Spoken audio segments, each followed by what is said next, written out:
Hello, and welcome back to the Relationship Theory, everyone. Here we take those and we break them down, we build them up, and we play them out tonight. I wanted to cover something I think is just really important. This is going to be a sort of reaction video to a video I was watching earlier today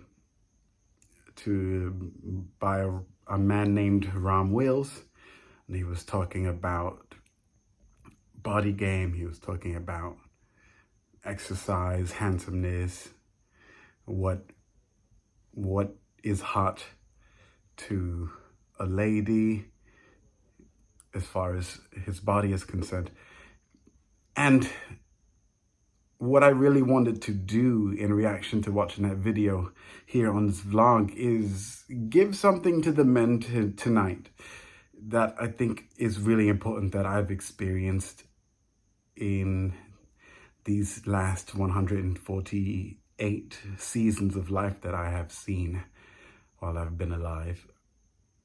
I think it's really important for the next generation coming up. I think it's really important for people my age who might want to consider getting into exercises. I think this is going to be really important. There are things I have seen, and to jump right into it, the kind of things I have seen, I'm referring to the experience of still not being desired or wanted, even if you have it all. And by have it all, you can define this however you wish. But understand that there are some people who have things that they have wanted in their own life. They have manifested these things exactly the way that they would have loved to have them. And the partners that they've had by their side still made these people feel unwanted. We can shortcut to the end and say, yeah, we'll just find people who appreciate you for what you have. But this video isn't about solutions. I want to share the pain of having had endured someone that doesn't treat you like they want you when you have everything. And part of what I wanted to cover is my life story. So I'm 6'1". I'm usually around 180 pounds. My weight seems to hover around there all the time. But flashback about 5-6 years ago. I'm 6'1", around 180, 90 pounds. I'm pushing towards 200. I'm exercising often. I am into music. I sing. I play instruments. I'm in a band. I have a job. I have a place to live.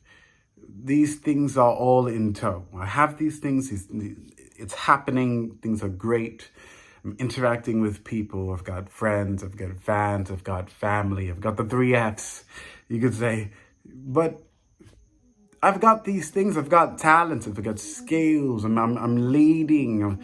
People respect me, people look to me to solve problems and offer solutions and to take time to be heard by me, to have me speak to them. I give people space. People appreciate this space that they receive from me, that I offer to them, something that maybe people in their close circle do not offer them. They outsource to someone who isn't a part of their circle when they find solace there. I offered these things. I offered a whole lot.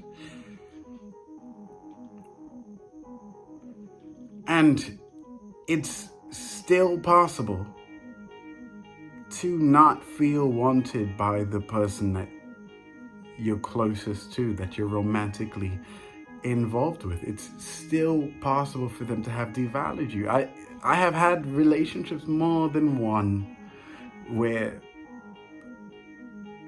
they typically have this joke. You'll see on social media, you'll see on memes, they typically talk about how when you're single, you've got the body, you've got the money, you're going places, you've got the goals. And then when you get someone that you're dating, you lose those things, or at least the resources go to them. I'm not one of those people. One, it makes me go harder. And two, I don't drop my goals just because I'm dating someone. And it's not that I persist because I don't want them to see a lesser version of me. I persist because it was a value that I closely held without them being there.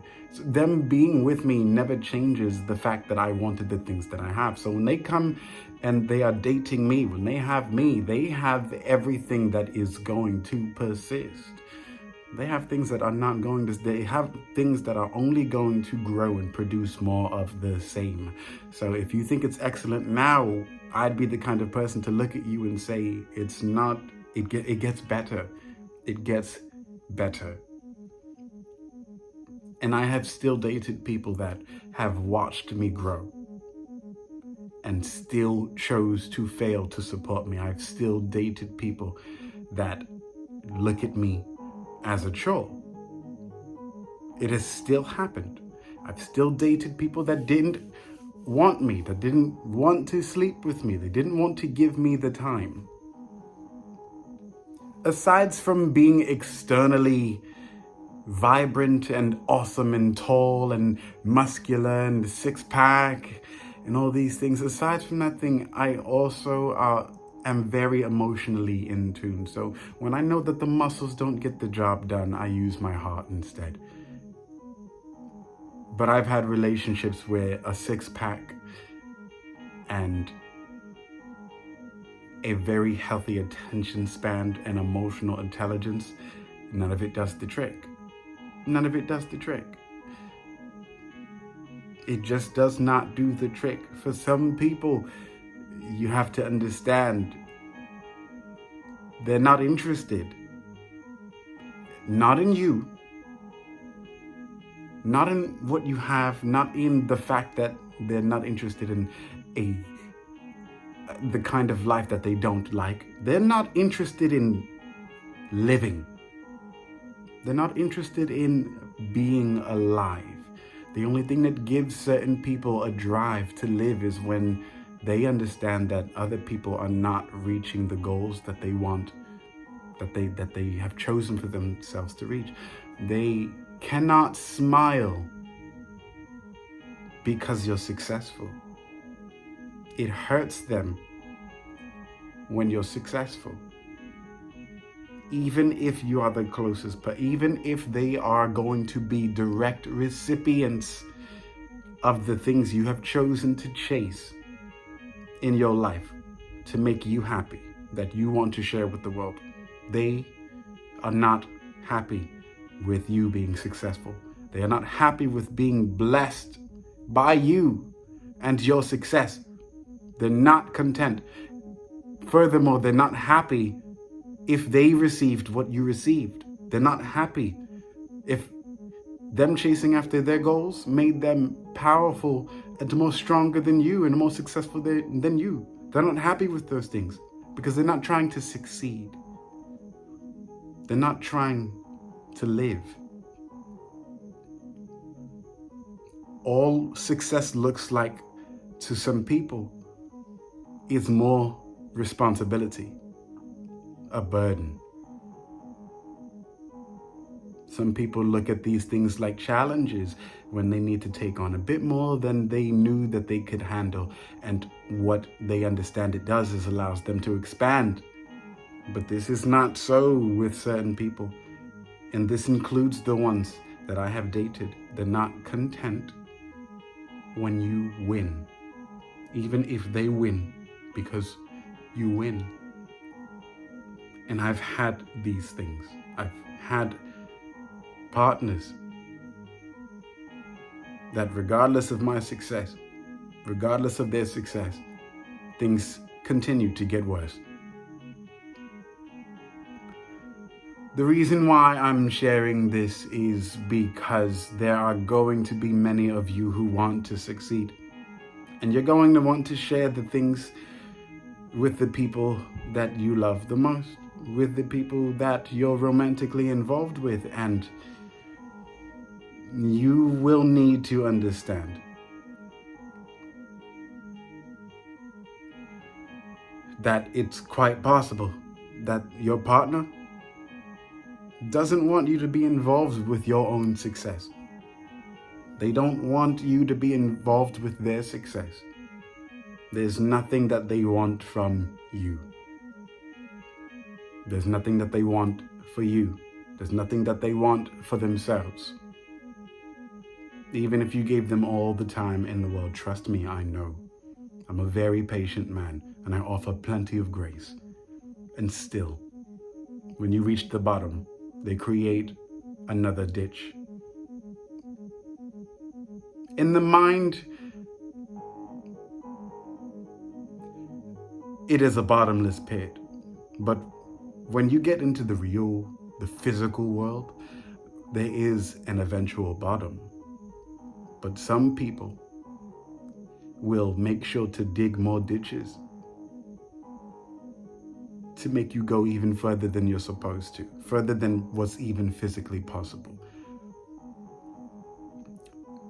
So again, I'm sharing these things because I want anyone out there who's listening to this, who wants to chase that body, that wants to chase that money, that wants to chase that lifestyle, the one that makes them happy. Not to tell you to keep an eye on them, but to watch yourself. Watch who you choose. Watch who you want to give things to. Watch how you feel when people turn you down from refusing to be blessed by your advance. Learn how to pull yourself away from people who don't want to be blessed by you. Because it's very possible that there's nothing you can give, even when your faith, even when your intent is perfectly positive. There's nothing that you can do or give to people who do not want to be alive. I've tried it. And it cost me a lot. But I didn't make the choice to try it without thinking that I was going to come out with a story to tell you, the listener, how that story ends. That story never ends. You have to decide to end it.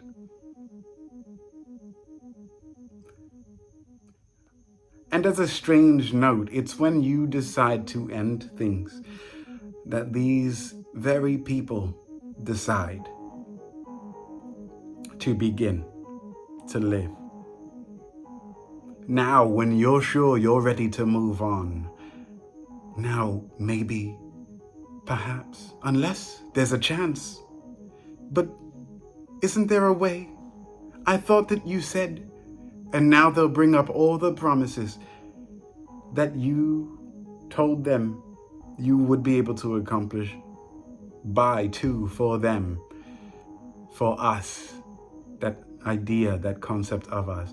And they'll be the ones to remind you when you're ready to let it all go that, but didn't you say? Yeah, that's what they'll do. And I've endured that pain already. I've had everything. I was a leader. I was a manager. I was a rock star. I had a wonderful, wonderful body, a very stunning body. I'm a tall man, very in control of his emotions, very astute, very intelligent, very curious, inquisitive. And it means nothing to these people. So, focus on what you want. Do what makes you pleased, not happy. Pleased. Do it to your satisfaction. It's not difficult to find the people who want what you want. They don't make you try hard. That's how you know that they want what you want. Because it's easy. Learn how easy interactions work. Those are where the real relationships are. You may have heard, it's difficult, relationships are difficult. Yes, it's difficult when you are with the people I've described who don't want to live. It's difficult with them. It's very difficult. But relationships are easy with the ones who want to make it easy for you. Don't let them lie to you when you've decided that the end has arrived. There's success in the end, especially when you decide that something is over. It takes a very, very strong mind to understand when the end has arrived and when it's time to move forward. It's a very certain thing when things end. What you're really saying when you want something to end is that you are ready to begin. So never look at an end as if things must stop. There is a cessation of everything that has ever come to pass, because the ending is only the beginning. You are making space for more when you're ready to stop. So, this is my video to you. This is going to be the end of this RT vlog. I truly, truly hope you got something out of this. And by the way, I released a project. It's a sonic vision project. It's centered around music. Found a few locations and I created some music to picture the scene. Please check that out if you haven't. It's called I Told You I Would Make This Album. And that's enough promotion. Anyway, enjoy your night.